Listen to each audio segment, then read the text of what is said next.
Bonjour les amis, j'espère que vous allez bien. Nous nous retrouvons aujourd'hui pour une nouvelle émission de À chacun son jeu. Et aujourd'hui, j'ai vraiment la chance de recevoir David Fontaine. Bonjour David. Bonjour Anne-Hélène, merci beaucoup de ton invitation et merci à tous les spectateurs qui verront cette vidéo de venir à notre rencontre. Voilà, pour ce joli partage qu'on va passer ensemble, ce petit moment qu'on va passer ensemble. Alors David, c'est vrai que je ne te connaissais pas avant de faire partie d'un groupe. Alors je t'avais vu comme une star, participer à plein de vidéos, mais je t'assure. Et j'aimais vraiment t'étais très authentique, mais à la fois, je te voyais tellement comme une star que je me suis dit, mais si un jour je lui écris, il me répondra jamais. Et il se trouve qu'on est dans un même groupe WhatsApp pour le festival de Philippe Ferrer, le numéro 2. Donc malheureusement, j'y serai pas, mais toi, tu y seras à la fin mai. Et Tout à je fait. parlais que j'allais faire une conférence à Bordeaux et sans me connaître, tu m'as proposé ton aide pour parler de ma conférence. Hum. Et je t'assure, mais j'étais touchée. Je suis restée devant mon téléphone et je me suis dit, oh, David Fontaine me propose son aide. Mais je t'assure, j'ai appelé mon amie Véronique qui m'aide et je lui ai dit, tu fais pas David Fontaine, mais il est hyper connu, il me connaît pas, il me propose son aide. Et tu as illuminé ma journée et je me suis dit, mais c'est vraiment quelqu'un avec du cœur qui est dans le partage. Et je me suis dit, bah, j'ai osé lui proposer une interview et puis on verra s'il me dit oui. Et tu m'as dit Eh ben, oui. c'était avec grand plaisir. C'était avec grand plaisir. Et puis, je trouve que c'est bien. C'est de mutualiser aujourd'hui nos forces. Comme je dis toujours, faut pas oublier que il y a une création de l'ego mental dans tout ça, dans la concurrence, etc. Alors qu'en fait, nous sommes tous différents. Nous avons des expériences différentes, des états de conscience différents, des taux vibratoires différents. Tout au long de la journée, d'ailleurs, notre taux vibratoire, il change tout au long de la journée, suivant notre fatigue, suivant nos émotions, suivant avec qui on va être, le lieu où on va être.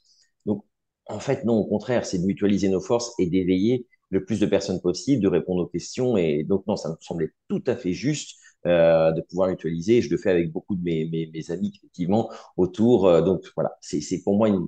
Voilà. Et j'avais vu des vidéos aussi de toi. Voilà, faut dire les choses. Et je t'avais trouvé vraiment très pertinente, très humaine, beaucoup d'empathie. Enfin, vraiment, voilà. Donc, c'est vraiment les valeurs que je défends aujourd'hui dans la médiumnité, dans le spirituel, parce que je pense qu'aujourd'hui, si on va tous dans le même sens, eh ben, ça va mieux marcher. Voilà. Pour un monde meilleur. Eh ben oui, c'est ça. C'est l'éveil, c'est la compréhension, c'est voilà. C'est vrai qu'on a tendance à rester chacun un peu dans notre coin, etc., de peur justement de déranger l'autre. On n'ose pas. Je disais l'autre jour, ce qui est fou, c'est qu'on a l'impression que je t'aime est devenu un gros mot. Euh, on est allé se balader l'autre jour à Saint-Malo et il y avait une dame, c'est marqué Free Hugs, donc des câlins gratuits. Et elle s'est approchée d'une dame, elle lui tend les bras, et la dame a contourné, l'air de dire, mais tu vas m'agresser. Et j'ai regardé, j'ai Ah, fait, elle a eu peur. waouh, le choc, c'est un choc quand même, Mm. parce qu'on ne Mm. comprend pas, c'est un câlin, quoi. Pour le coup, c'était complètement fou. Je me suis dit, mais c'est dingue quand même, on a si peur que ça de l'autre.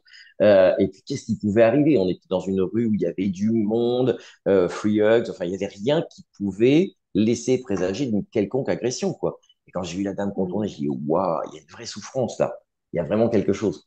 Donc, c'est vrai que non, c'est important d'aller tous dans le même sens, de s'unifier, de voilà, avec chacun nos expériences, parce que il n'y a pas de vérité. Ce qui est important, c'est de comprendre qu'il y a zéro vérité. Il y a juste qu'on expérimente nous. Alors, il y a des points communs, évidemment. Il y a des choses qui nous rassemblent, évidemment.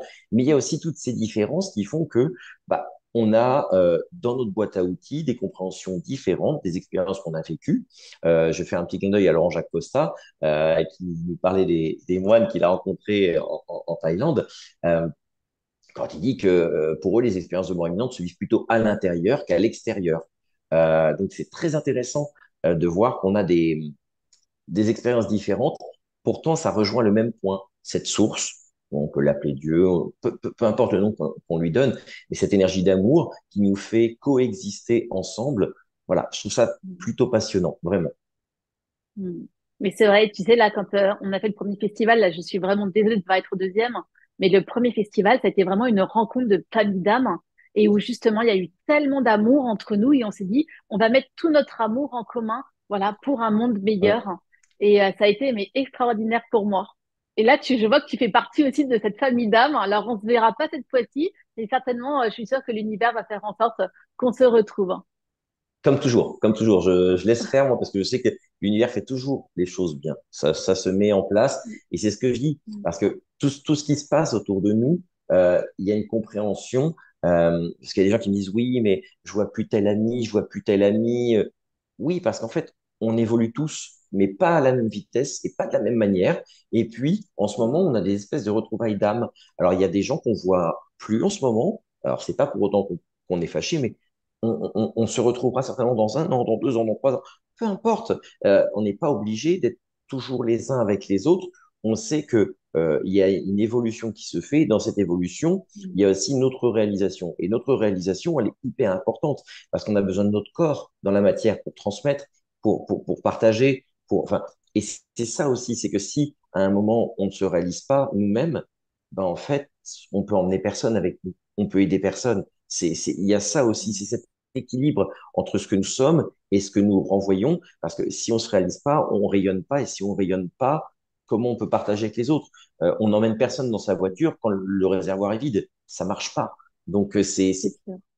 hyper important. Et c'est surtout pas de l'égoïsme. C'est juste dire, bah là, je peux pas, j'ai pas l'énergie. Dire à la personne en toute bienveillance que j'ai pas l'énergie, je peux pas. Ou alors, bah, je le sens pas. Et c'est pas mal. C'est pas mal, vraiment. C'est juste une question de respect de soi dans notre réalisation et ça fonctionne beaucoup plus facilement après. Et la personne qui est en face de nous, à partir du moment où on lui dit de la bonne manière, normalement, ça passe, il n'y a pas de souci. Il n'y a aucun problème. Comment es-tu devenu médium, David? Comment ça a Waouh. commencé pour toi? Alors, depuis l'enfance, c'est-à-dire que depuis l'enfance, je jouais avec des amis imaginaires, comme on dit. Mm. C'est assez drôle, mais c'est vrai que euh, j'ai toujours vu ces enfants, en fait, qui étaient là, qui venaient jouer avec moi, ces adultes qui passaient dans la pièce. Mais je pensais que tout le monde les voyait, en fait. Et si bien que ça faisait un petit peu peur à mes parents, à ma maman surtout, qui, quand je disais, ce soir, attends, je vais dire bonne nuit à la petite fille dans le couloir. Ma mère a regardé, nous sommes 3 frères. Donc la petite fille dans le couloir, c'était un peu compliqué pour elle. Et donc, je voyais maman qui allumait toutes les lumières avant d'aller se coucher parce que ça lui faisait Elle peur. avait peur? Et ouais, elle avait peur. Et puis, bon, il y a des expériences un peu moins drôles, hein. J'ai eu des moments où je me retrouvais avec des clenches qui bougeaient, voilà, bon, il y avait des choses moins sympas. Mais en même temps, j'ai vite compris que c'était aussi lié à mes propres peurs. Donc, en fait, c'était une projection de mes peurs que je faisais aussi exister. Parce qu'en fait, une clenche qui bouge, ben, elle bouge. Et puis après, voilà, c'est pas la fin du monde non plus. Et puis, il y a tout le travail des peurs. Mon ami Léon Maurice Lavoie du Québec, j'ai fait un petit coup d'œil, puis je fais un coup d'œil à Sylvain Guimont. Quand il parle de peur, il dit la peur, c'est une perception erronée et utopique de la réalité. Donc, c'est assez drôle parce qu'en fait, c'est juste une projection de notre conscience, donc qui crée quelque chose avec notre propre histoire et puis avec les croyances collectives archaïques, le monstre sous le lit, dans le placard, la nuit. Alors qu'en fait, la nuit, moi, j'habitais à côté d'un cimetière il y a quelques années. Je passais à côté, dans un petit village où on était 300 habitants, je crois. J'ai jamais eu de soucis, quoi. Alors qu'en centre-ville, j'avais plus de risque de me faire agresser quand même. C'était beaucoup plus risqué à 5 heures du matin de se faire en ville qu'avec le cimetière qui, pour moi, est un lieu de repos. Et voilà, c'était pas, il n'y avait pas plus de soucis que ça. Donc, cette médiumnité, elle a toujours été là. Et puis, à un moment, elle s'est un petit peu coupée parce que je me suis dit, c'est bizarre quand même, je vois des choses que mes amis ne voient pas. Donc, mes copains de classe, etc., etc., je voyais des choses. Et d'ailleurs, le directeur de l'école primaire où j'étais m'appelait Nostradamus. Donc, c'était Ah, assez c'est vrai? drôle. Et ouais, ouais, il m'appelait Ah ouais. Nostradamus. J'ai une pensée, il est parti aujourd'hui. C'est un grand, grand monsieur. Voilà, j'ai une douce pensée pour lui parce que c'était un homme vraiment extrêmement humain qui m'a appris beaucoup de choses. Et vraiment, euh, bah ouais, c'était drôle. Je voyais que mes amis, ils voyaient pas. Un jour, la maîtresse était sur le point de tomber et je la vois tomber avant. Et je dis, Madame, vous allez. Et j'ai à peine le temps de dire, vous allez tomber, qu'elle tombe. Et elle se relève, donc elle s'était un peu tordu le poignet. Et elle me dit, tu allais dire que vous alliez tomber. Et elle m'a regardé un peu surprise, que je sache avant qu'elle tombe qu'elle allait tomber. Et donc, voilà, il y avait la petite réputation de Nostradamus dans l'école primaire. Et puis à un moment, j'ai dit, ouais, à mon avis, ils ont raison, je dois avoir des amis imaginaires, je dois avoir des choses, enfin, voilà. Donc, ça s'est coupé. J'ai entamé des études plutôt scientifiques à la base, je voulais être vétérinaire. Euh, et puis, la problématique de l'euthanasie, euh, euh, trop compliqué pour moi. Donc, j'étais plus malade que les compagnons de vie. Quand les compagnons de vie amenaient leurs animaux en fin de vie, moi, je sortais. Quand j'étais en stage chez les vétérinaires, je sortais et j'étais plus malade qu'eux. Donc, j'ai dit, ça va pas être possible. Je sais pas faire, je peux pas faire. Donc, le vétérinaire chez qui j'étais m'a dit, non, mais si tu fais pas ça, ça va être compliqué, quoi. S'il y a des gens qui arrivent avec un animal et que tu leur dis, bah non, je peux pas le faire, c'est un peu gênant. Donc, je suis parti vers des études de journaliste et puis j'ai fini, en fait, imitateur et chanteur pendant peut-être 25 ans, voilà, où j'ai parcouru un petit peu le monde parce que je me suis marré quand même. Ça, c'était très sympa. Après, Incroyable. côté un peu superficiel, voilà, qui me gênait un peu. Et en 2011, je fais une expérience de mort imminente où cette médiumnité revient, en fait. Et Qu'est-ce qui s'est je rencontre. passé en 2011? Alors en fait, ce qui est drôle, c'est que tous les 26 décembre à Noël, quasiment, je tombais malade. Bon, je trouvais ça bizarre. Alors, ça démarrait par des petits maux de tête, des nausées. Puis, d'année en année, ça s'aggravait quand même. Ça s'aggravait. Donc, j'ai dit, c'est quand même bizarre. Et ça a démarré à mon 33e. Alors, attends, non, ça a démarré à mon 22e anniversaire et ça s'est concrétisé, l'expérience de mort imminente, à mon 33e anniversaire. Donc, c'est assez drôle quand En même dans les 2011? nombres mètres. Voilà, en 2011. Donc, j'ai aujourd'hui 45 ans. Voilà. T'es Et, plus jeune euh, que donc, moi. et donc, mais non, ça se voit pas. Arrête. Voilà. Pour les femmes, c'est plus facile. Tu vois, là, je peux pas cacher grand-chose là non plus. Donc, et d'ailleurs, j'ai tout rasé parce que quand je fais le poirier, ça me donne l'impression d'avoir des cheveux. Quand je fais, c'est bête comme blague, mais ça me fait rire. Bref.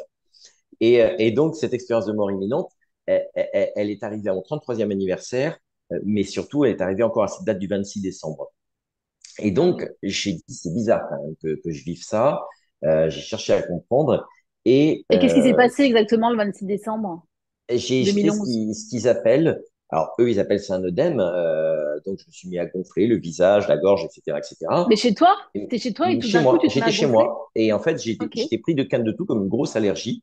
Mais c'est surtout Mhm. qu'en fait, je pouvais plus respirer et que je ne savais pas pourquoi. Je n'avais rien mangé de particulier. Enfin, il n'y avait rien qui pouvait laisser présager ça, quoi. Et en fait, j'ai dit, c'est quand même bizarre. Et c'est en 2022, quand j'ai fait mon burn-out, en février 2022, que je commençais à trop travailler, etc., etc. Puis après, en juillet, une expérience un peu désagréable avec des menaces de mort, quelqu'un d'un peu cintré qui m'a embêté. Ouais, ouais, ça n'a pas été sympa. Bref, que je suis allé creuser. Je suis allé voir un psychiatre, je suis allé voir une hypnothérapeute. Et en fait, j'ai dit, c'est bizarre, cette date du 26 décembre, à chaque fois, il y a un truc qui se déclenche. Pourquoi? Et en fait, au moment où on travaille, je vois mon guide et qui me dit, c'est simple, 26 décembre, date de conception. Ah, je dis date de conception. Et étant du 28 septembre, je calcule et je dis, waouh, 9 mois. On est en plein dedans. Et là, je dis à mes parents, alors, euh, Qu'est-ce qui s'est passé? c'était Noël, je dis, on a fait la fête. Et ma maman me dit, mais comment tu sais ça? Et plus intimement, après, je vais pas rentrer dans les détails, mais j'ai compris dans quelles conditions j'avais été conçu. Assez drôle quand même. C'est assez drôle. Et ça a permis de comprendre pourquoi j'avais cette mémoire du 26 décembre, en fait, et que j'avais ça à aller régler. Donc, dans ce qu'on appelle les empreintes de naissance, puisqu'il y a 4 stades dans les empreintes de naissance, il y a la conception, la gestation, la naissance et la petite enfance. Et en fait, ça conditionne émotionnellement quasiment toute notre vie au niveau cellulaire. Donc, c'était très drôle d'aller chercher cette empreinte et de comprendre à quoi ça faisait référence. Donc, Ah ouais, passionnant, bah tu un, vois, un, un tu me truc laisses, passionnant. ouais, tu me laisses sans voir. Ah oui. Et Et c'est intéressant, c'est bien, parce que les épreuves qu'on ouais. a avec le recul, elles nous permettent de mieux comprendre. Et là, quand cette médiumnité est revenue, franchement, j'ai dit, waouh, qu'est-ce qui se passe? Et c'est là où j'ai commencé à discuter avec mes parents qui m'ont dit, tu sais, quand tu étais petit, tu parlais de ça, tu vivais ça, tu voyais ça. Donc voilà, même si j'ai toujours eu un attrait pour ça. C'est-à-dire que j'avais toujours, je vois, j'ai grandi avec une petite sœur qui s'appelle Mylène, qui habitait à côté de chez moi, qui avait perdu sa maman, avec qui on a partagé beaucoup de choses. Et c'est vrai que on avait cet attrait, même à un moment, on se marrait parce que il y avait X-Files qui passait, on disait, on s'appelait Mulder et Scully, on se rendait la tronche, et mais il y avait cette espèce d'attrait, en fait, pour cette partie un peu mystérieuse, inexpliquée, etc. Voilà. Ça a toujours été là, en fait. C'est un truc qui a toujours été là en fond, en fait. Ce qui m'intéresse, c'est qu'est-ce qui s'est passé du coup pendant ton expérience de mort imminente? Tu as vu quelque Ah chose? ah, On t'a parlé? oui, oui. Alors, dans l'expérience de mort imminente, le tout premier stade, ça a été, parce qu'officiellement, je suis parti 15 secondes, d'après les pompiers. Voilà, c'est les pompiers qui racontent ça, puisque j'étais assis, on attendait les pompiers, j'avais le visage comme ça, on aurait dit que j'avais fait le régime comme j'aime, c'était, mais ça n'avait pas marché. Et, euh, et donc, pour le coup, je me retrouvais avec le visage tuméfié, et au moment où les pompiers arrivent, je les vois arriver, et limite, ben, je suis content qu'ils soient là, et je les regarde, et au moment où le pompier me dit, monsieur, ça va, et je lui dis, je pars. Et là, je tombe, et effectivement, bah, en fait, ma peau commence à devenir noire, moins d'oxygène dans le sang, etc., etc. Mais moi, tout ça, je le vois pas, évidemment, parce que je suis totalement inconscient. Et puis, je suis plus là, il y a plus de pouls. Donc, il m'embarque. A priori, c'est très rapide. Hein, il m'embarque très rapidement. Il m'emmène et je reprends connaissance dans le camion de pompiers. Mais je sais pas combien de temps il s'est écoulé. Je sais pas ce qui s'est passé. Voilà. J'ai pas tous les détails. Voilà. Bref. Et là, à ce moment-là, quand je suis sorti de mon corps, ça a été très vite. Ça a été plutôt vite. J'étais dans une couleur, je vais dire, bleu nuit, indigo. J'étais dans ces couleurs-là. Je voyais un petit point lumineux tout au bout. Mais malgré que je sois dans cette espèce d'obscurité, je me sentais bien. Je me sentais aimé. Je sentais que j'étais à la fois la goutte d'eau, l'herbe, l'air, euh, tout, en fait. Il y avait une espèce de mélange du tout. C'était très particulier au moment où ça se passait.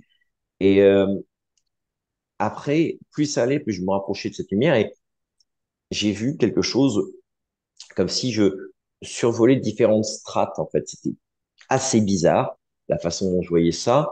Et c'est là où j'ai vu ce que beaucoup appellent le bas astral. Euh, et franchement, j'ai pas vu de personnes méchantes. J'ai vu des gens en souffrance et j'avais envie de prier, j'avais envie de pleurer pour ces gens-là. Parce que à ce moment-là, on m'a fait comprendre que les gens méchants n'existaient pas, en fait. On m'a dit, en fait, la meilleure défense quand on va pas bien, c'est l'attaque. Et ça m'a permis d'avoir une meilleure compréhension de ce de ce qui se passe aujourd'hui, de ces gens en souffrance par manque d'amour, en fait. Puisque la notion du bien et du mal, on sait qu'aujourd'hui, elle est liée au manque d'amour, elle est liée à la souffrance. Et ce qui est intéressant, c'est vraiment tout ce qu'on m'a montré après. Alors, j'ai vu effectivement mes deux grands-pères, mon oncle, qui me dit c'est pas le moment, mais qui m'ont montré différentes petites choses, notamment ce que j'étais venu faire, notamment ce que j'avais choisi. J'ai vu aussi la façon dont je m'étais comporté avec un camarade de classe quand j'avais 8 ans, c'était un camarade qui était obèse et je lui ai fait vivre des choses vraiment pas sympas. Parce qu'à l'époque, ben, les gosses, on sait comment c'est pas toujours tendre.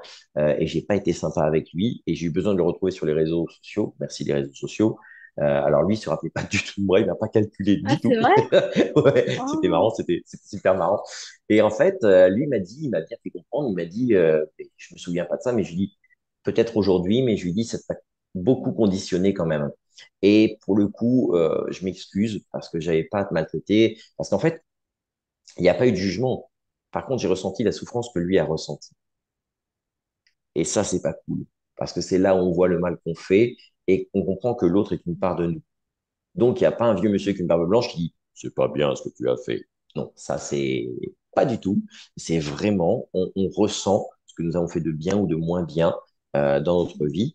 Et c'est pour ça que comprendre que l'autre est une partie de nous, c'est aussi important. Vraiment. Mais quelque part, t'en avais pas conscience d'avoir fait du mal, tu l'avais oublié. Oui, t'en avais pas eu Bah, conscience. en fait, pour moi, comme c'était, c'est pas joli ce que je veux dire, mais c'était un petit peu le bouc émissaire. Beaucoup s'en prenaient à lui. Et puis l'effet de groupe, on voit ce qui se passe aujourd'hui, hélas, dans notre société avec le Mm. harcèlement. Hein. Mm. Et c'est là L'effet de groupe. où justement, voilà, on se met ça dans la tête et on dit, mais en fait, j'ai mal agi, quoi, j'ai vraiment mal agi. Ce que je lui ai fait, c'est juste inadmissible. J'avais pas le droit de lui faire ça. Et donc, merci les réseaux sociaux d'avoir retrouvé, d'avoir pu lui mettre un petit mot. Lui m'a répondu, il m'a dit, mais non, mais je me souviens pas et tout. Je lui ai dit, t'es bien à telle école. Et oui, oui, oui, oui. Voilà, il m'a confirmé tout ça. Voilà, donc c'est vrai que c'était quand même, voilà. Alors, s'il m'a fait rire quand même. Il y a un message. Il me dit, mais t'as rien de grave, tu vas pas mourir. Tu veux soulager ta conscience, il m'a mis. C'était marrant, j'ai trouvé ça drôle. Mais voilà, après, Ouais. non, c'était important. Enfin, pour moi, ça me semblait important de le faire. Voilà, c'était important qu'il sache qu'à l'époque, je m'étais mal comporté avec lui, que je lui demandais pardon parce que c'était vraiment pas bien, quoi. C'était vraiment pas bien. Donc, Du coup, qu'est-ce que ça a oui, vas-y, je changé t'en en prie. toi ouais, une fois que tu reviens? Alors, quand je T'es reviens, déjà, revenu. Ouais, la ouais, couleur vas-y. de mes. Alors, déjà, quand je suis revenu dans le camion pompier, quand ils m'ont mis l'oxymètre au bout du doigt, alors, je sais pas s'ils ont fait un massage cardiaque, je ne sais pas ce qui s'est passé, hein. Quand ils m'ont mis l'oxymètre au bout du doigt, j'avais juste l'impression qu'on était en train de me mettre le doigt dans un étau et qu'on le serrait très fort. Alors, le retour dans le Ouais. corps, Ça fait c'était mal. chaud quand même. Ouais, ça fait très mal. Mm. On retrouve la densité, c'est très particulier. Alors, c'est pas égoïste ce que je vais dire, hein, mais j'étais bien là où j'étais.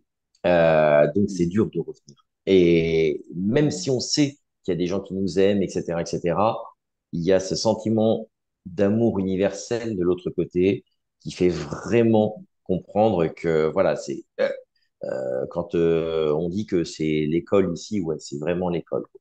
C'est la matière, c'est Mm. vraiment l'école. Quand notre conscience vient se projeter dans la matière, elle vient s'incarner, c'est là où on apprend tout. Donc c'est un peu compliqué. Et puis, on m'a fait comprendre également qu'il y avait différents plans, en fait, et qu'on ne pouvait pas aller sur tous les plans en même temps. Qu'il y avait des plans où on avait le droit, des plans où on n'avait pas le droit. Voilà. Donc, on m'a bien fait comprendre qu'il y avait cette espèce de décalage et que on venait pas toujours aussi s'incarner sur Terre. Donc, ça, c'est un truc qui est resté là, que j'ai retrouvé en 2022, en août 2022 exactement. Et voilà, ça a été assez compliqué pour moi, étant assez scientifique, d'intégrer ça. Voilà. Par exemple, il y aurait d'autres planètes sur lesquelles on pourrait aller s'incarner, c'est ça que tu es en train de dire? Hum, hum. Ouais. Alors, pas dans la dimension telle que nous la connaissons, mais dans une autre dimension, effectivement. Tu sais, une fois, j'ai eu une expérience comme ça, une dame qui avait tout le temps envie de se suicider. Hum, Et donc, elle était venue me voir pour voir si je pouvais l'aider. Et en fait, quand je m'étais connectée à son âme, la seule chose qu'elle m'ait dit, c'est, je me suis trompée de planète quand je suis venue m'incarner sur Terre. J'aurais pas dû venir Waouh. m'incarner sur Terre. Ouais, c'est la première fois que j'entendais ça. Mais j'ai Hum. pas eu d'autres informations. Bon, quelle autre planète? Est-ce que, voilà, mais c'était ça. C'est une erreur. Je devais pas venir Hum. m'incarner ici.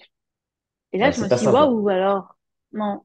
c'est pas Et simple à ça, je me suis gérer dit, ben, parce que peut-être que, hmm, l'incarnation, c'est difficile, effectivement, de se souvenir de cette période d'incarnation. Euh, il n'est pas facile de se projeter.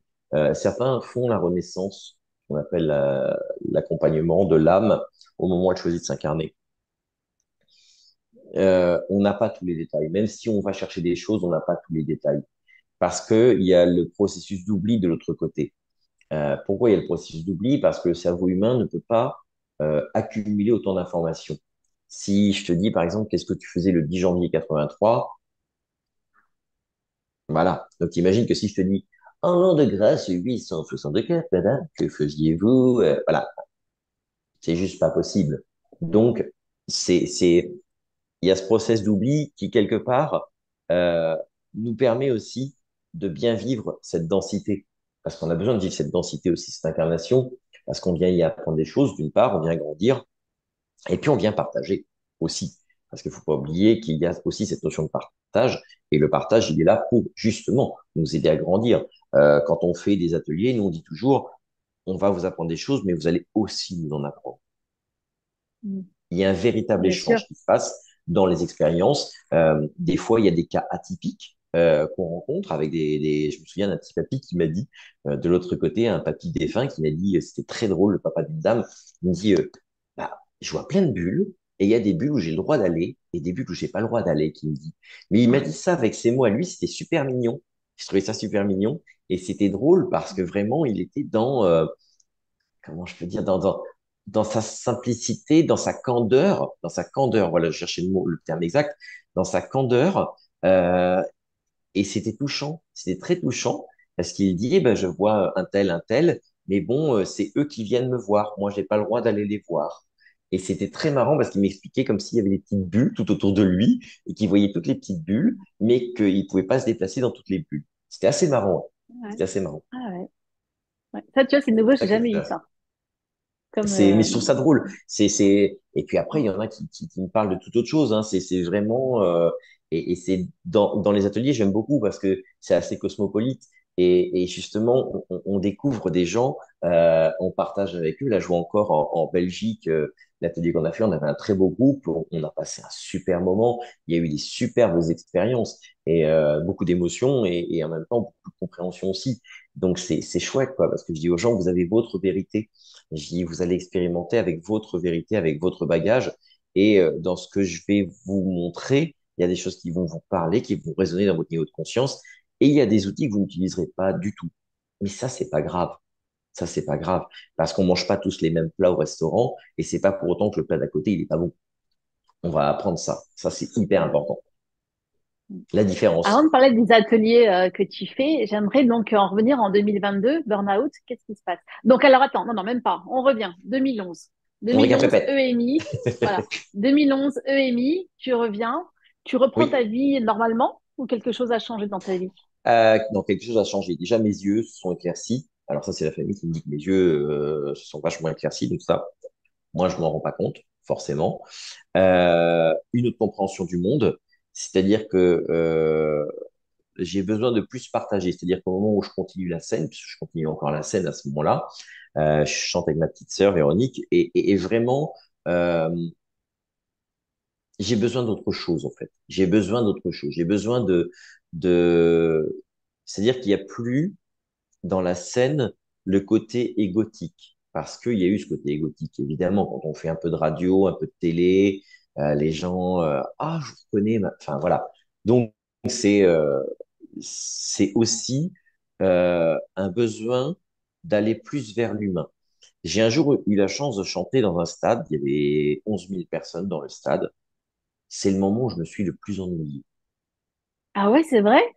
Mais oui, parce qu'en fait, même si les gens chantaient, tapaient dans les mains, enfin, je me suis ennuyé parce qu'en fait, j'étais avec un ami, Nicolas, qui était au clavier et en fait, il me manquait Le toucher, le contact, le toucher, le le contact. contact et ça me paraissait très froid, même s'il y avait une super ambiance, hein.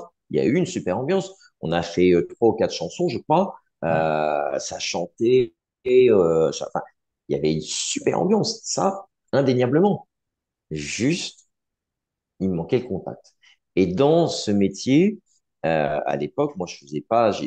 Petit à petit, après, j'ai commencé. J'ai été dans les EHPAD, et c'est là où j'ai vécu mes plus beaux moments, vraiment. Mhm. Des rencontres de vie avec des gens qui nous apprennent beaucoup.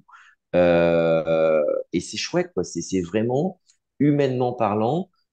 J'avais besoin de retrouver je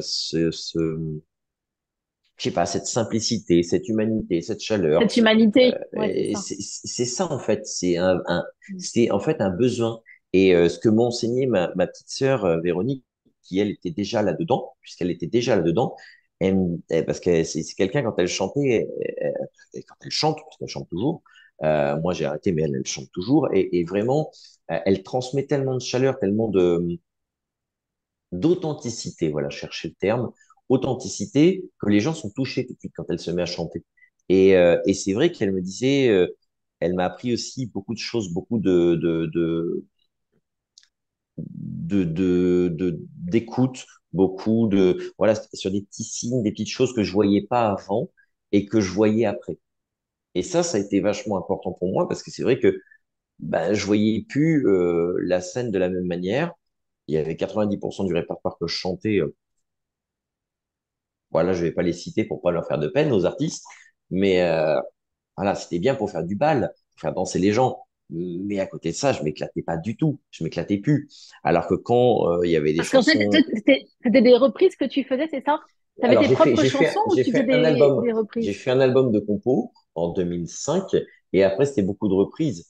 Il y avait beaucoup de reprises, on faisait des spectacles cabarets, on faisait des spectacles pour enfants, on faisait des bals, on faisait des concerts, donc c'était énormément de reprises. Et c'est vrai que on a passé des moments merveilleux, hein, parce que franchement, avec Patrick, avec Véro, avec Alain, avec tous les gens avec qui j'ai travaillé, j'ai passé des moments merveilleux. Mais Ça après résonnait plus en toi. 2011, c'était plus pareil. J'avais besoin de faire quelque chose d'utile. En fait, il y avait un besoin d'utilité derrière, de dire ce que je fais, qu'est-ce que ça apporte, qu'est-ce que je transmets. Voilà, c'est ça en Mais fait. quelque part, tu transmettais quand même, tu transmettais de la joie. J'imagine quand on vient Alors, écouter un artiste, on il y a de transmet la de la joie, on joie. transmet quand même de l'amour. Il y a, il y Quelqu'un a- il y qui a de la, vient, qui... il y a de la joie, je suis d'accord avec toi, hein. Mais en même temps, il y avait aussi euh, la volonté de transmettre autre chose, des messages. Et c'est vrai qu'avec Véro, on a fait justement beaucoup de concerts autour on faisait des concerts en église, on a été faire des concerts pour des causes humanitaires. On avait besoin d'autre chose, en fait. On avait besoin d'autre chose tous les deux. Et je la rejoignais dans sa conception spirituelle, puisque Véro était passé de la religion à la spiritualité. Et on a beaucoup échangé d'ailleurs, on avait des échanges relativement profonds à ce sujet. Et c'est hyper important parce qu'en fait, il y avait ce besoin de dire, OK, on apporte de la joie, mais ça va où? Et ça va, voilà. Parce qu'il y avait aussi euh, dans le côté festif, il y a aussi un moment, l'alcool, voilà. Et là, moi, je commençais à vibratoirement pas me sentir bien. Voilà. Ok, C'est-à-dire que j'entends. quand on avait des soirées jusqu'à 4 heures du matin, voilà, arrivé 1h30, 2 heures du matin, c'était compliqué. J'avoue que c'était Hmm. compliqué. Vibratoirement, ça devenait compliqué. Donc, c'est vrai que je me ressentais plus dedans. C'était pas une notion de jugement, parce que chacun fait ce qu'il veut, et puis c'était la fête, donc pas de souci avec ça. Mais moi, vibratoirement, je me sentais plus en adéquation avec l'énergie du lieu à ce moment-là. Et du coup, tu C'était t'es dit, différent. qu'est-ce que je fais? Ok, donc ça résonne plus en toi, tu as envie Bah, qu'est-ce que je fais? d'authenticité. J'avais encore envie de chanter parce que j'avais envie de chanter des morceaux beaucoup plus posés, des textes. C'est vrai qu'on cherchait des textes avec Véro à chaque fois. On a été chercher des textes. Il y avait parce qu'il y a de très jolis textes évidemment, il y a de très jolies chansons. On avait ce besoin aussi dans l'utilité d'éveiller à travers la chanson.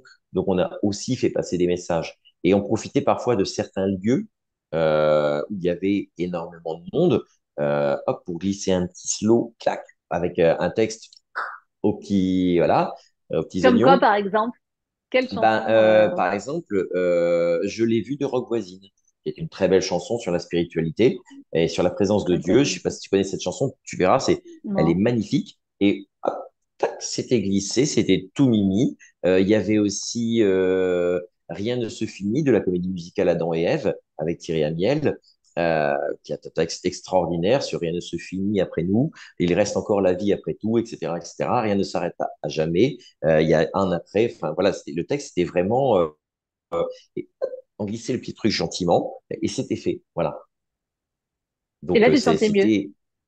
je me sentais mieux et puis je sentais que ça vibrait beaucoup plus en moi quand je chantais ça. J'avais des frissons partout, il y avait des émotions, enfin, j'avais l'impression Hmm. de vibrer sur les mots, sur la mélodie, sur voilà et puis de faire partager quelque chose de plus profond, ouais, vraiment. Donc là, tu as toute ta spiritualité qui se réveille, en fait. Ouais, ça se met vraiment en place et je décide vraiment de dire, bah ok, si c'est ça que je dois faire, j'ai commencé à cumuler mon activité de médium et mon activité de chanteur. Alors c'était pas facile parce que ça demande beaucoup d'énergie. Parce que mine de rien, quand on fait un bal le vendredi soir, un bal le samedi soir et un repas déjeuner le dimanche midi, on a dormi 2 heures entre la nuit du samedi et du dimanche. C'est Hmm, sport, hein. Donc, quand il faut enquiller la semaine, c'est sport. hmm, Donc, hmm. jusqu'à 2019, jusqu'à fin 2019, alors je sais pas si j'ai senti le Covid arriver, parce que lui, je l'ai pas vu arriver, par contre. Mais c'était drôle.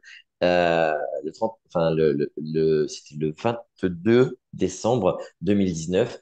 Euh, je dis, bah voilà, je fais mes adieux à la scène, je dis, j'arrête. Et c'était un endroit où j'allais depuis 1996 quand même, dans une cafétéria près de Caen. Et voilà, je dis, j'arrête. Donc les gens, waouh, c'est grosse émotion Quelle et tout. date?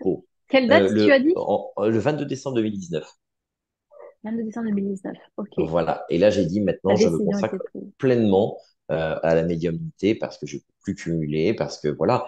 Et puis parce qu'il fallait que je fasse un choix pour ma santé. Ça devenait, voilà, vis-à-vis de ma santé. On a beaucoup parlé avec ma petite sœur, on s'est dit comment on fait. Parce que moi, je voulais aussi pas qu'elle se retrouve sans rien, parce que euh, elle avait toujours sa carrière. Bon, après, il y a Patrick avec qui on travaillait, avec qui elle travaille.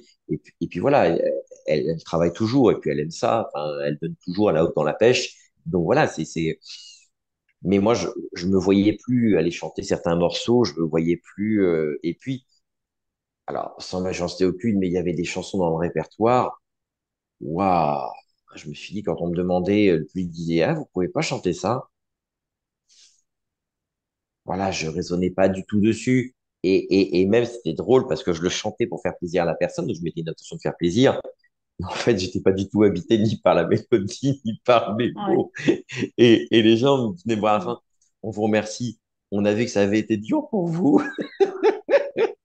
Donc, c'était marrant parce que les gens Mm. sentaient que bah, je vivrais pas, mais T'arriverais je leur pas. avais fait plaisir, quoi. Mm. Je voulais leur faire plaisir Mm. pour la chanson parce Mm. que ça leur parlait à eux, quoi. Mais c'est vrai que non, il y a des trucs sur lesquels je raisonnais plus du tout, quoi. Et c'était dur, c'était dur. Et puis, je trouve que c'était pas bien pour les gens d'être sur scène et d'avoir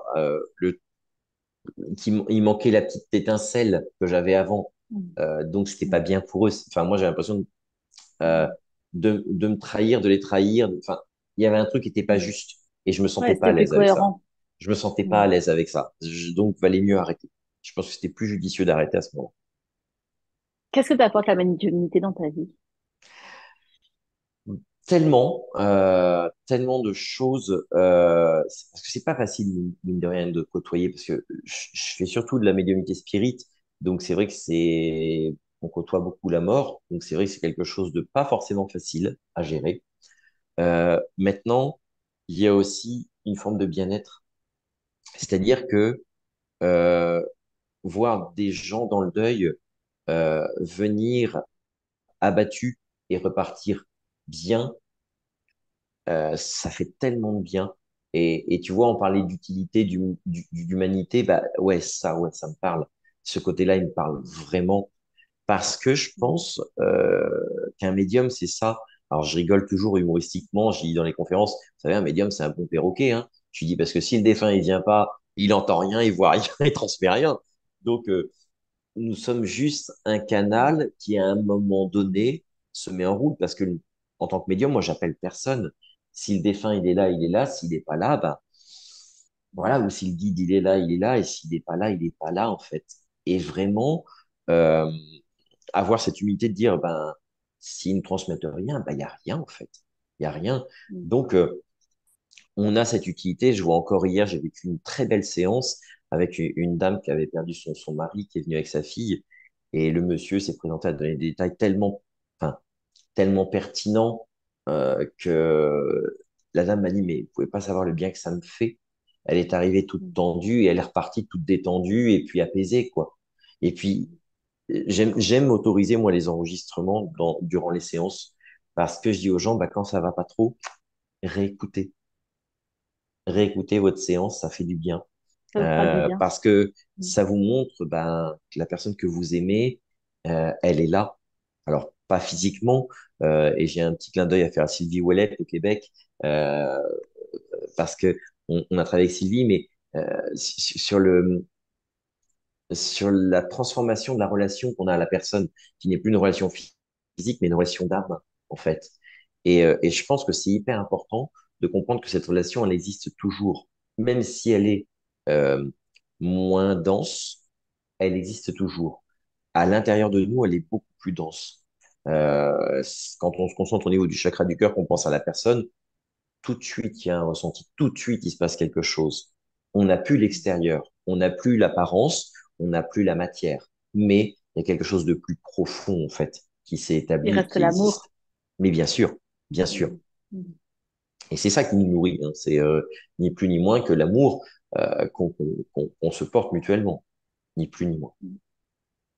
Et maintenant que tu as toutes ces connaissances sur l'après-vie, est-ce que quand, par exemple, tu te retrouverais dans une salle chez un vétérinaire et que tu verrais des animaux arriver, il faudrait les accompagner dans leur fin de vie, Est-ce que tu le vivrais du coup différemment que quand tu étais stagiaire? Je le vivrais différemment parce que déjà, je ne serais pas celui qui va donner la mort, parce que j'ai cette notion de culpabilité que j'ai encore à travailler. Ça, c'est un... Dans mes deuils, il y a toujours la notion de culpabilité, hein, parce que croyez pas, j'ai toujours, il y a plein de gens qui disent, ouais, mais la chance, les gars, mais je dis, non, rassurez-vous, on voit des thérapeutes, on va travailler sur nous, on n'a pas tout réglé, on bosse aussi. On est venu sur la planète école hein, pour bosser aussi, nous, hein. Donc, on bosse. Mhm. Et il y a ça, parce que c'est pas moi qui ferai le geste, donc j'ai l'impression de ne pas, moi, donner la mort. Mais dans l'accompagnement, oui, ce serait plus facile. Je l'ai fait pour ma petite chienne en décembre 2019, le 26 décembre 2019, encore un 26 décembre. Donc Ah voilà, oui, c'est fou ça. Euh, Mhm. elle est partie à ce moment-là et j'ai pu l'accompagner. On a pu l'accompagner en famille et ça, c'était énorme. C'était énorme. Donc, il y a la peine, hein, il y a l'absence. Hein, parce que l'absence, ça, évidemment, ça fait partie du deuil. On guérit pas d'un deuil. On vit une situation au jour le jour. Des fois, c'est plus facile, des fois, ça l'est moins. Mais voilà, ce qui est important, c'est vraiment de réussir à se dire, euh, bah, j'ai fait ce que j'avais à faire. Et puis, pour l'animal, quand on va l'accompagner, tout comme pour l'être humain, euh, j'allais dire, je trouve que c'est super important d'être présent, de montrer sa présence, pas forcément dans le dialogue. Là, et là, j'ai une pensée pour Hélène Giroux, mon amie au Québec, qui fait de l'accompagnement, qui le fait divinement bien. Euh, les silences sont aussi importants dans un accompagnement. Les temps de silence, d'ailleurs, dans la musique, dans des compositions musicales, on a aussi des silences. Et je trouve que le silence, il fait aussi passer beaucoup de choses par le regard, par le toucher, par l'intention. Et puis, c'est pas forcément à nous de toujours parler. Laisser peut-être aussi la personne qui part exprimer des choses. Ça, c'est Mhm. aussi important, qu'elle puisse Bien sûr. exprimer ce dont elle a envie. Parce que des fois, on va laisser un silence, et dans ce silence, ça va permettre à la personne d'exprimer quelque chose. Et ça, c'est Mhm. aussi important. C'est vrai. Tout à l'heure, tu as employé le mot plusieurs fois, l'école de la vie. Hum, Moi, je les appelle mes anges, hein. J'ai vu tout à l'heure t'employer le mot guide. Moi, c'est le mot hum. ange qui résonne, qui vibre en moi, mais je sais que c'est la même chose. On parle de la même chose. Les anges m'ont dit, vous faites tous partie d'un jeu vie. Vous êtes venus vivre une expérience de jeu vie sur la Terre. Et effectivement, avec des cartes expérience, des leçons à apprendre, etc. Mm, Et tout ça, ça vibre très fort en moi. Mais à la fois, je me dis, mais on est complètement taré quand même. Pourquoi on est, si dans l'au-delà, c'est extraordinaire, pourquoi on vient vivre dans la densité, comme tu l'as dit tout à l'heure, t'es revenu dans ton corps, ça fait mal, c'est dense, la matière. Mais je me dis, mais en fait, on est fou ou quoi dans l'au-delà? Pourquoi on vient dans cette école de la vie? Alors justement, euh, c'est assez simple et tu vois, il suffit de regarder combien nous étions il y a encore quelques années. La population est en pleine expansion, c'est-à-dire qu'il y a, on est en train de se reconnecter à notre partie spirituelle et justement, on a besoin de nombreux fragments d'âme pour évoluer. Pourquoi? Parce que il y a eu de par le passé d'anciennes civilisations qui étaient très connectées à la spiritualité. On voit chez beaucoup, par exemple, ce qu'on appelle le troisième œil, qui était l'œil d'Horus, voilà, chez les Égyptiens. Enfin, il y avait un grand, grand savoir dans les anciennes civilisations. On a vécu des expériences, nous, de conquête et de pouvoir, à savoir beaucoup de barbarie, les guerres, tout ce qu'on a mis en place. Et on a besoin aujourd'hui de beaucoup de fragments d'âme euh, pour évoluer, pour grandir. Et donc, c'est pour ça qu'il y a des fragments d'âme qui viennent, entre guillemets, dans la matière, avec cette expérience de la vie qu'ils ont déjà, euh, de la terre aussi qu'ils ont déjà, et qui vont permettre d'éveiller ceux qui n'ont pas encore retrouvé la partie spirituelle, c'est-à-dire leur partie d'amour, qui n'arrivent pas à se réconcilier avec leur partie d'amour, soit parce qu'ils sont en colère, soit parce qu'ils n'arrivent pas à faire ce qu'ils veulent, soit pas. C'est ça en fait. Et donc, pourquoi nous croissons, la population croît sur Terre, c'est justement vis-à-vis de ça. Tous ces fragments d'âme qui viennent s'incarner sont des fragments d'amour supplémentaires pour aider à l'évolution euh, spirituelle, pas que de la terre. Et ça, je l'ai compris en 2022 quand j'ai fait mon burn-out en juillet 2022, quand ça a commencé, cette étape un peu compliquée de ma vie. Le 10 août 2022, alors j'avais un traitement avec antidépresseur, donc ça a été un peu compliqué pour moi, puisqu'il y a eu des envies de départ. Voilà, faut le dire, ça a été violent, oui, non, les menaces que je subissais, les appels incessants, etc., ont fait qu'avec Mais la fatigue que j'avais c'est- accumulée, c'était de la part de qui? Des personnes qui étaient venues en consultation? une C'était... seule personne qu'on ne prenait pas en consultation, justement, parce qu'on était 12 personnes impactées, c'était un peu compliqué. Enfin bref, Ah ouais, d'accord, ok. je peux pas aller, je peux m'étaler, il y a des choses en cours Ok, ok. d'instruction, donc voilà. Ouais, ouais. Ah ouais. Mais c'est quand même pas rien. On a été obligés de se protéger tous les uns les autres. Et j'ai vécu cette expérience justement avec les Galactiques où je retrouve en août 2022, je me souviens de cette nuit, 10 août 2022, où je sors de mon corps, je me retrouve devant un grand cigare argenté, je regarde, je fais, waouh, le psy, ce qu'il m'a filé, c'est fort. Donc, comme le psychiatre est quelqu'un que je connais, je l'appelle, je lui dis, docteur, écoutez, ce que vous m'avez donné, c'est vachement fort. J'ai fait un truc cette nuit, waouh, c'est psychédélique votre truc. Donc, il se marre, il me dit, ah, bah, peut-être et tout. Parce que, évidemment, il est médecin, hein, il va pas me dire, oui, vous avez raison. Même si c'est ce que je fais, voilà, il n'y a pas de souci. Mais bon, et je me retrouve devant ce vaisseau et je suis aspiré dedans. Et quand je suis aspiré dedans, je découvre une ville immense à l'intérieur. Mais quand je dis immense, j'ai une ville avec des arbres, avec des palais en cristal, je vois de l'eau, je vois, enfin, je regarde, je dis, ça, c'est pas le petit vaisseau que j'ai vu. Donc, j'ai pas compris la première fois. On m'a expliqué, donc une personne est venue à moi, physiquement me ressemblant, mais avec des cheveux, des cheveux blonds, longs, un petit peu plus grandes que moi, mais plus ou moins le même visage. Bon, je me dis, c'est moi qui fais une projection, évidemment, dans mon truc, je reste dans l'idée de la projection et des médicaments, hein. Pour moi, c'était ça. Et il me dit, tu sais, on se connaît. Je lui dis, ok, on se connaît comment? Il me dit, je suis ton double. Alors, je lui dis, comment ça, mon double? Et il commence à m'expliquer, effectivement, que nous aurions dû être deux à Saint-Carl. Donc, j'ai dit, waouh, Ton jumeau, c'est ça? voilà, voilà. Et donc, que lui était resté dans cette dimension, donc sur Vénus, pour, entre guillemets, m'aider à faire ce que j'allais faire. Donc, c'était assez bizarre comme expérience. Vraiment, hein, moi, j'ai eu l'impression d'être déstabilisé.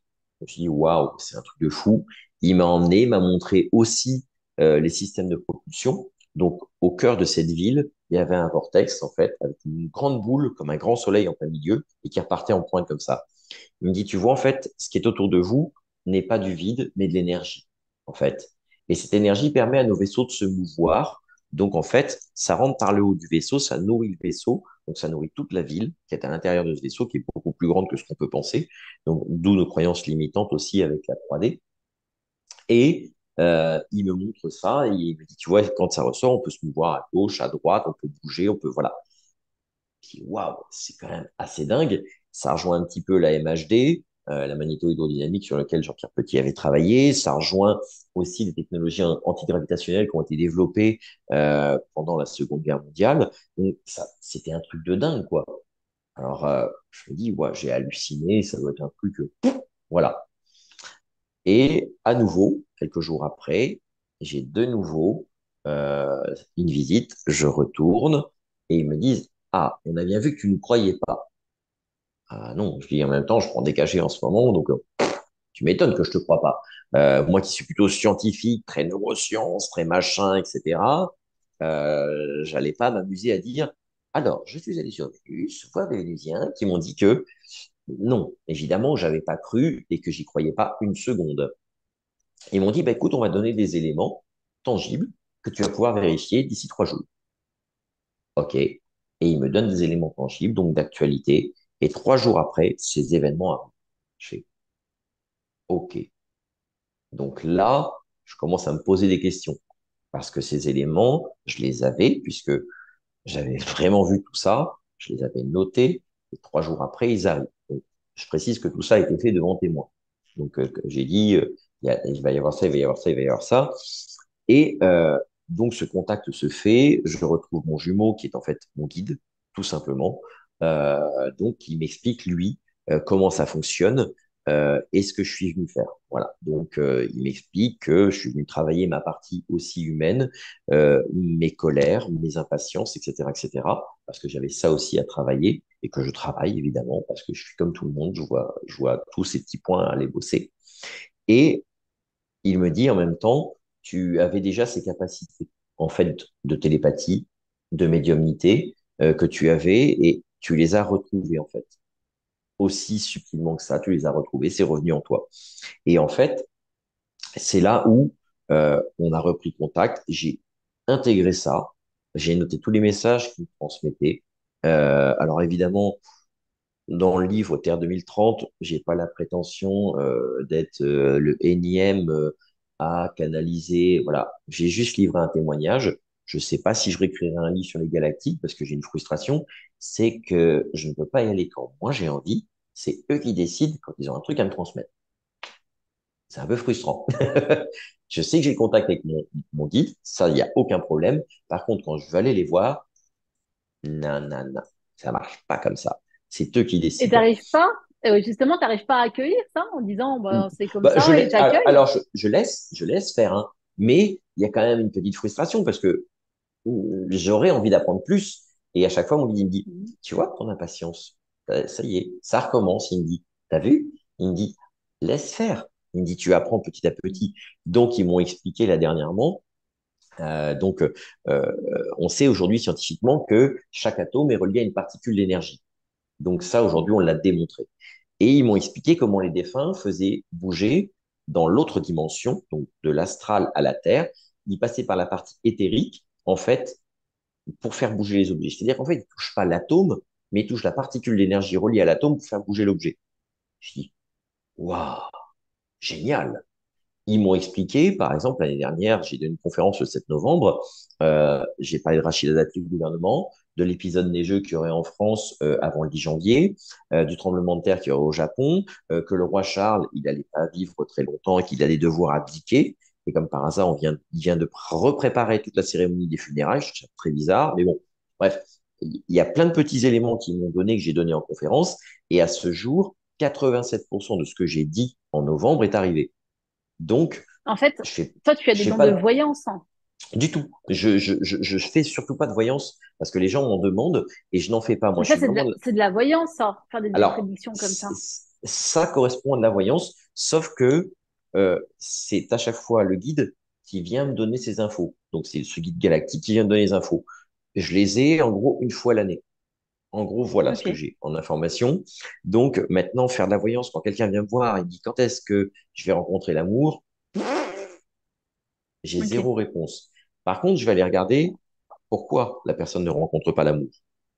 Ça Mm. m'intéresse. Est-ce qu'il y a des blocages transgénérationnels? Est-ce qu'il y a des Mm. peurs? Est-ce qu'il y a des incestes? Est-ce qu'il y a des abandons? Voilà, ça, Mm. j'ai plus travaillé en guidance de cette manière-là. Je préfère Mm. regarder plutôt que de dire, bah, écoutez, on dit qu'en octobre, vous allez rencontrer l'amour et en octobre, il se passe toujours rien. Bah, si elle n'a pas été travaillée Mm. sur la mémoire cellulaire d'abandon, il va pas se passer Mm. grand-chose. Donc ça, c'est important. Mm. Donc C'est ça, c'est drôle. intéressant au niveau des signes. Alors, moi, j'ai pas du tout de, comment dire, de scientifique, de notions scientifiques. Je suis d'ailleurs nulle, hein, j'étais nulle en sciences. Enfin, bon, c'était Tu une n'es pas catastrophe. nul, tu n'es pas nul. Ne te juge pas, tu n'es pas nul. Voilà, Non. voilà, Tu n'as ça pas ne encore eu vibrait le pas en temps, tu moi, n'as pas encore eu le temps d'aller exploiter c'est ça. ça. Voilà. Et donc, mes anges ont bien compris qu'ils ne pouvaient pas aller sur ce terrain, tu vois, des atomes, et que c'est là, des cellules. Avec moi, c'était un peu compliqué puisque je suis pas assez éveillée pour tout comprendre.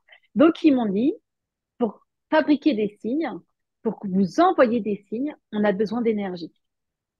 Parce que dans la matière n'existe pas dans l'au-delà.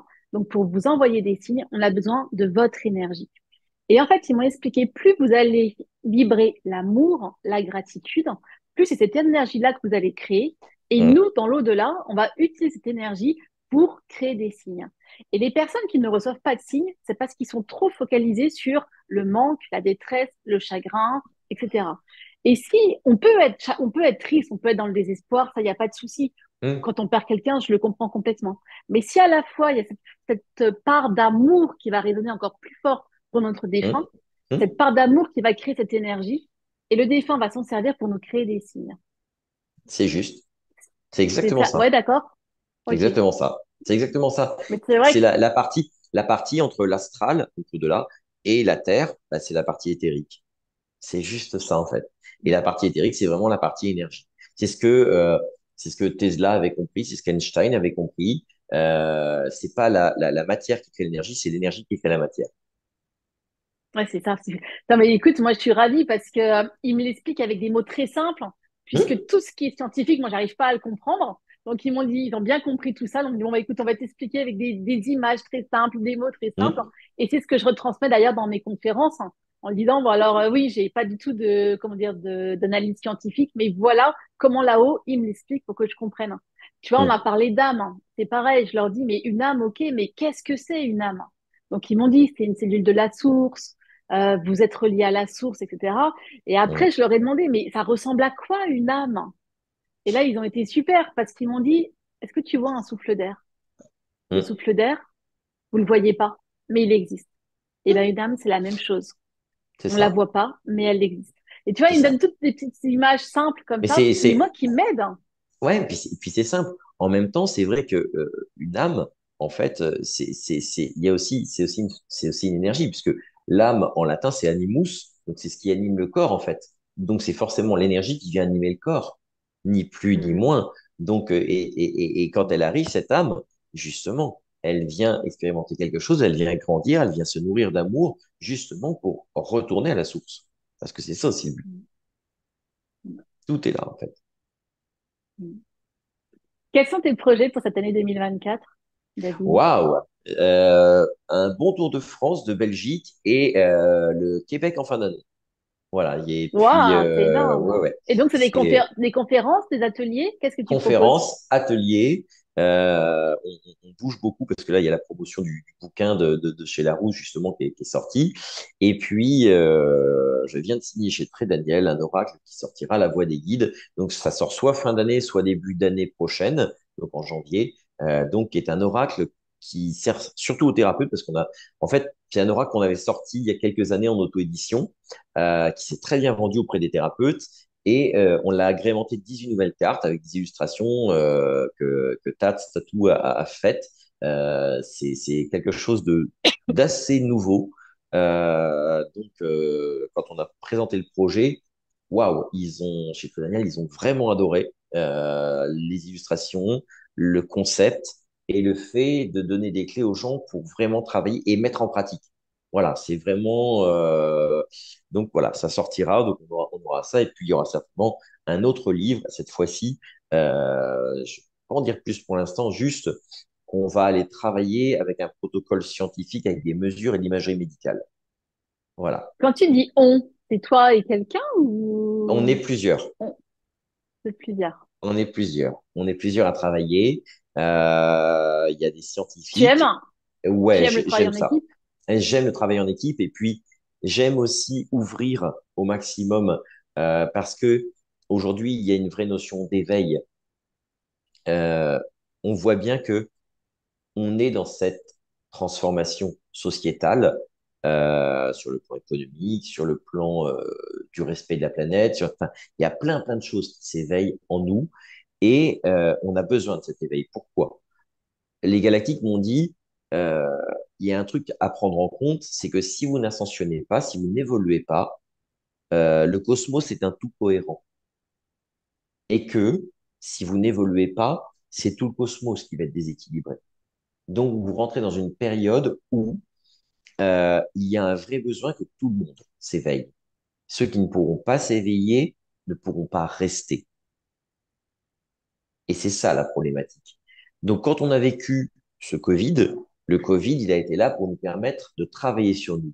En nous isolant, on nous a amené à aller regarder à l'intérieur de nous. Et de ce Covid est sorti un très beau verbe, covider, qui veut dire, enfin, si on le traduit en latin, c'est cum vidare, ça veut dire euh, vider ensemble, enlever nos vieux schémas, se transformer. C'est ça, en fait, qu'on nous a demandé. Donc, l'introspection, aller regarder qui nous sommes réellement, qu'est-ce que nous voulons, Parce que beaucoup nous disent, oui, mais vous, les médiums, vous prévoyez et en fait, rien ne change. Et quand on me dit ça, je dis, et vous, quand est-ce que vous Mais c'est changez? clair, Quand est-ce que vous, bien vous sûr. allez vibrer l'amour? Quand est-ce que vous allez prendre votre part? Et je crois que c'est hyper important parce qu'en fait, on est toutes et tous ensemble dans cette transformation. Et que si jamais on comprend que on peut faire des circuits courts sur l'alimentation, qu'on peut partager, qu'on peut, c'est ce que je dis, je vois des fois à la pêche à pied des gens aller chercher des coques, ils remplissent un seau de coques, enfin les coquillages, voilà, ils remplissent Mm. ça, et en fait, je leur dis, mais vous allez manger tout ça? Ah bah on Ouais, c'est verra, ça. et puis bah de toute façon, bah non, Ouais, c'est dommage, ouais, bien sûr. c'est quoi Faut le prendre ce truc? dont on a besoin. Ouais. Exactement. Je vois à Montréal, dans les rues, il y a des petits jardins partagés pour les personnes qui sont à la rue, avec une petite cabane, avec un petit lavabo, de la vaisselle, etc., etc. Et ça, ils ont essayé de le faire à Cabourg, en Normandie. Eh ben non, en l'espace de peu de temps, tout a été saccagé, les framboises, les tomates. Mais je me dis, mais quel intérêt? Parce C'est qu'en fait, c'est dommage. pour tout le Mm, monde. c'est- Enfin, dans l'idée, c'est pour mm, tout le monde. Donc, il y a des gens qui pourraient en avoir besoin. Et je me dis, c'est idiot. On voit en France, nous, les propriétés, il faut mettre des grillages, il faut mettre des clôtures. Quand je vais au Québec, je vois pas de grillage, je vois pas de clôture. Les gens se respectent.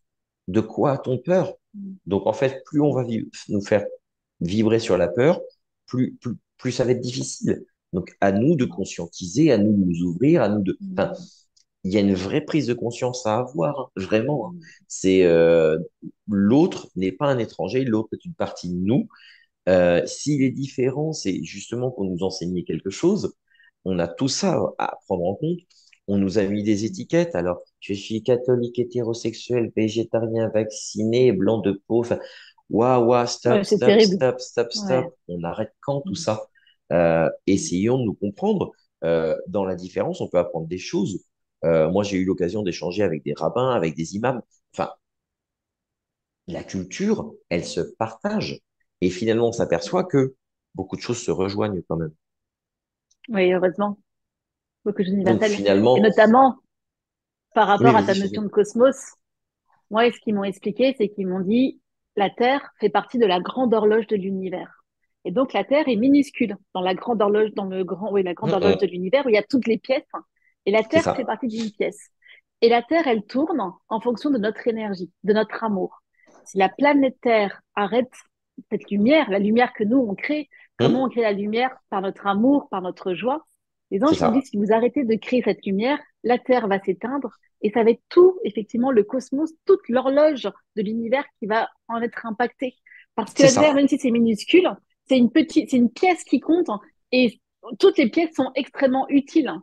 Et donc, c'est Bien pour ça que c'est sûr. très important de continuer à rayonner l'amour et la joie sur la paix. Tu vois, on a des, c'est Mais pas dit c'est, la même chose, mais mais c'est ça la veut dire la même, même chose. mais exactement, c'est le même langage parce que c'est dans ce sens-là qu'on va. Et vraiment, plus on va éveiller, s'éveiller et vibrer haut, mieux ça va être. La clé, elle est là. Le changement, il va se faire quand nous, on va changer, quand nous, on va s'ouvrir. C'est une évidence. Ça, pour moi, c'est une évidence. Et ça prend le bon chemin quand même. Je trouve que ça prend le bon chemin. Il y a beaucoup de gens Ouais, et qui puis, s'éveillent, il y a beaucoup de gens qui se posent des questions et ça va dans le bon sens. Moi, je trouve que ça va vraiment dans le bon sens. J'observe beaucoup et je vois que ça va dans le bon sens. C'est et puis plutôt bien. toutes les Ouais, conférences qu'on est ouais. plusieurs à faire de plus en plus. C'est incroyable, toutes ces conférences. Tu vois, bah là, j'en profite du coup pour faire ma petite promo. Je serai en métropole, parce que donc moi, je suis en Nouvelle-Calédonie, mais je viens pour Hmm. une série de conférences. Je serai le 12 juin à Dijon, le 18 juin à Genève et le 26 juin à Bordeaux. Bordeaux. Et je vois qu'il y a plein de gens encore qui font des conférences et tout ça. Moi, je le fais par amour, pour éveiller, pour apporter vraiment de la paix et de la sérénité dans le jeu vie de chacun. Et toi, c'est super aussi si tu fais ta part en faisant aussi des conférences. Donc, tu as aussi un planning bien chargé pour cette année, c'est ça? Ouais, Ce que tu c'est disais tout waouh, à l'heure. là en ce moment, c'est beaucoup, beaucoup. Là, je rentre de 10 jours quasiment en Belgique et dans l'Est de la France. Cette semaine, c'est plus local, c'est bien, ça fait du bien aussi. Et la semaine prochaine, je suis à Paris donc le 14 mai pour signer chez Almora, la librairie Almora. Et puis, je suis ensuite au festival avec Philippe, Au domaine Sandrine, Scarabée. toute Ouais. l'équipe au domaine Scarabée. Et puis, on Ah, va se retrouver avec tous les amis là-bas. Ça va être un joli moment. ça va Il être y a des une gens que je belle connais fête. pas et que j'ai hâte de découvrir. J'ai vu les émissions Mm, par Philippe, hein, voilà, mais bien j'ai hâte de les sûr. découvrir en vrai, voilà, parce qu'il y en a certains que je connais déjà en Mm. vrai, mais voilà, ça va être un joli moment de, Ça va de, être de fantastique. partage. Et ouais, je pense qu'on va vivre un moment très sympa, vraiment, vraiment. Mm, mm. Bon, prochaine fois, je serai avec vous, c'est promis, hein. Philippe, si tu nous entends, Sandrine aussi, faut faire un numéro 3. Il y aura un numéro 3, évidemment qu'il y aura un numéro 3. C'est une évidence qu'il y aura un numéro 3. Voilà, parce que les gens C'est répondent plein présent en d'amour. plus. Les gens répondent Les gens présent sont là. et voilà. Ouais. Donc, je Et pense que ça chacun va, joue le ça va suivre. jeu. Ouais, ouais, Ouais. Tous complètement, les complètement. intervenants, on est là pour apporter notre amour, notre cœur. En tous les cas, c'est comme ça que ça s'était fait au premier festival. Il n'y a pas de raison que ça change au deuxième. Ça va Et être on est top. là pour partager, pour être en communion avec le public qui est là. Et puis, il y a Ouais, tout cet amour. En fait, c'est vraiment de l'amour. ouais, c'est un vrai partage. Et puis, ce qui est bien, c'est qu'on s'apprend les uns les autres parce qu'il y a des disciplines, moi, que je ne connais pas et que je vais découvrir. Donc, c'est ça qui est chouette aussi. C'est de se dire, on Peut-être, va découvrir d'autres disciplines, d'autres personnes, et c'est bien, c'est vachement bien. tu vas faire une conférence au domaine Scarabée? Alors, je fais des dédicaces le dimanche. Je sais plus si c'est le matin ou l'après-midi. Je crois que c'est le dimanche matin. Je fais une séance de contact médiumnique le dimanche après-midi. Et le lundi, je fais une conférence sur médiumnité et neurosciences suivie de dédicaces. Voilà. Et puis, il y Ok. aura des rendez-vous en one-to-one aussi. Voilà. C'est, Ah, euh, donc, il y aura week-end aussi bien des rendez-vous chargé. individuels.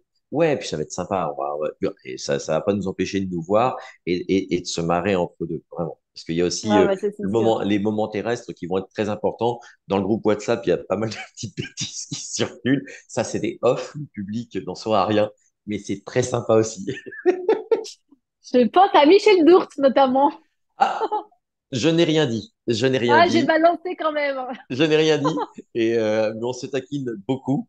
Et j'ai pensé à lui l'autre jour, à Marly, quand je suis passé devant son école. Et je ne sais pas si tu as vu la petite vidéo que j'ai postée, mais j'ai trouvé ça très drôle. Voilà. Bref. J'ai pas vu. Non, On balancera pas, hein. On dira qu'on moi, balancera pas. voilà, moi, je suis en Calédonie. Donc, vous, c'est la journée où vous envoyez les messages. Et quand je me lève le matin, je vois des fois, il y a 100 messages en retard. Je me dis, ah non, mais qu'est-ce qu'ils ont fait encore pendant que je dormais? Et puis, des fois, je dis, mais j'ai pas le temps de regarder tout ce qu'ils te racontent. Mais c'est C'est énorme. terrible. C'est énorme. Mais je te comprends parce que quand j'étais en Belgique, j'ai un vieux coucou parce que moi je suis pas trop, enfin, j'aime pas trop les nouvelles technologies, donc j'ai un vieux coucou. Et en fait, mon téléphone n'arrivait pas à être compatible. Il cherchait le réseau tout le Ah temps, tout ouais. le temps, tout le temps, tout le temps. J'ai dit, c'est pas possible. J'ai dit, enfin, voilà. Il n'arrivait pas à se connecter au Wi-Fi de l'hôtel. Alors, heureusement, j'avais une tablette avec moi qui se connectait parce que sinon, ça aurait été pas possible. Ah Et ouais. alors, quand je suis revenu en France, quand j'ai repassé la frontière, mais alors, T'as vu tous les ça, messages? Ah oui. waouh, 147 messages. J'ai fait, je vais pas avoir le temps de tout lire. Ça n'est pas possible. Voilà. Donc, j'ai regardé C'est surtout les exactement messages ça. Sandrine, Philippe, voilà, pour essayer de suivre quand même Mm, l'actu et voilà, pour être, mm, pour être au fait quand même de ce qui va se passer parce que mm, mm, waouh, quand j'ai vu ça, j'ai dit, ouais, là, je suis à la ramasse sur les messages. mm, mm. C'était un truc de dingue, truc de dingue. Ouais, c'est ça. Donc, ça va être, Philippe, ça va être que du bonheur. ouais, Philippe, il va être super heureux d'organiser encore ce nouveau festival. Ça va vraiment être Ouais, énorme. En tous les cas, bah, ça va les être super amis, sympa. moi, je vous invite à y aller. Je pense qu'il reste encore de la place. Domaine Scarabée, nouveau festival, on vous demande pas d'y croire. Moi, j'ai Tout à oublié fait. de dire, par contre, que je participe au festival de Céline Franou et de Magali Joran, qui aura lieu le 29 et 30 juin à Pouillon. Voilà. C'est pour ça que je C'est suis à où? Bordeaux le C'est où 26 Pouillon? juin. Pouillon, alors il y a Dax, Oui, d'accord, dans les Dax, Landes, ouais. Bordeaux, Dax. Et ben, tu descends un tout petit peu plus bas que Dax. Hmm. Et il y a un petit village, une petite ville qui s'appelle Pouillon.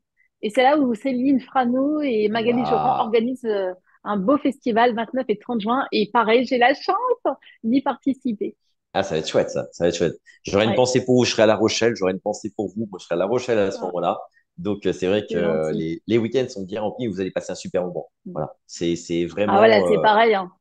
Il y a toute une petite bande là, Michel Dourte, Stéphane Michael qui arrive. Ouais, Là, je sens qu'on va bien rigoler. Magali, on est plein, ouais, plein, ça va être plein. sympa. Ça va Jacques être super sympa. Birolini. Ah ouais, on va rigoler, hein. Ah, puis Jacques, il est triste, hein, c'est un mec pas marrant.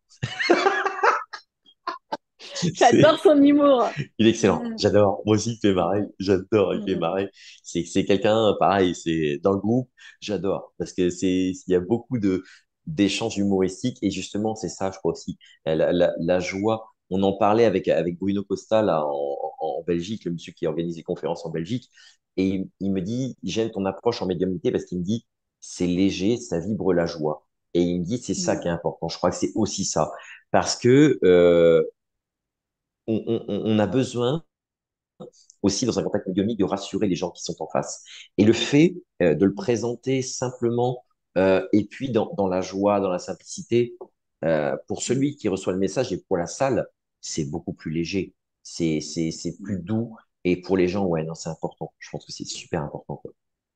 C'est clair. Non, mais c'est comme ça que je fonctionne aussi. Les C'est gens ont important. ri, il y a de l'émotion, ils repartent le cœur léger, et c'est ça que C'est j'aime ça. transmettre en fait, et C'est avec plein ça. d'amour. Et puis, plein de vie, c'est comme ça que ça marche. Donc, j'espère qu'on va Mm. avoir l'occasion de se voir en vrai, Anne-Hélène. Vraiment.